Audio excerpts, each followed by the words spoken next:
वाले पुष्ठा तो दस रहे ने नवीद अहमद भट्ट। जी नवीद अपडेट करो। कनक का सीजन जड़ा आखिरी मराल कनक जी है तकरीबन 1 ਤੋਂ 2 दिन कटाई मुकम्मल होती नज़र आ रही है। इस तो बाद जड़ा दूसरा मराल जड़ा जानवरों के खुशके तूड़ी का मैं इतने आखना जरूरी समझना वा कि साढ़े इलाके बहुत शानदार बहुत ज़्यादा जड़े ने फार्म और दुध की किल्लत करने वास्ते डेयरी फार्म मौजूद ने जिन्हों के जानवरों के चारे वास्ते जिथे सब्ज़ इस्तेमाल किया खुशका भी इस्तेमाल किया और खुशके की बेहतरीन खुराक जी है ये तूड़ी होंगी है। पहला लोग हत्थों नाल कटाई करते उस तो बाद जिद्दत आ गई हार्डवेस्टर नाल करते हैं तो हार्डवेस्टर तो बाद जो नाड़ तो दूजे जेडे बच जाता है ये बाकियात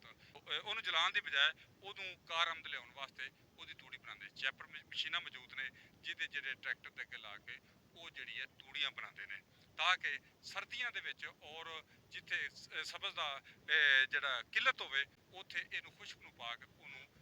पूरा किया जाता। और इस तो सब तो बड़ा जो अहम है कि सर्दियों के जानवर इन बड़ा खुश हो खाते हैं जिमें आम असी सर्दियों जो ड्राई फ्रूट खाने ये जड़े ने कि इस तरह ही इनू जानवर ये ड्राई फ्रूट समझ के खाते हैं। मेरे नाल किसान मौजूद है वो की आंदा उन्होंने गल करने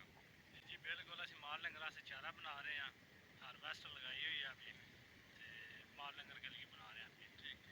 ਤੁਸੀਂ ਇਹਨਾਂ ਦੀ ਗੱਲ ਸੁਣੀ ਕਿ ਆਂਦੇ ਨੇ ਕਿ ਸਾਡਾ ਕਿ ਜਾਨਵਰ ਜ਼ਿਆਦਾ ਨੇ ਅਸੀਂ ਡੇਅਰੀ ਦਾ ਕੰਮ ਕਰਨੇ ਆ ਤੇ ਇਹਨਾਂ ਨੂੰ ਕਰਨ ਵਾਸਤੇ ਅਸੀਂ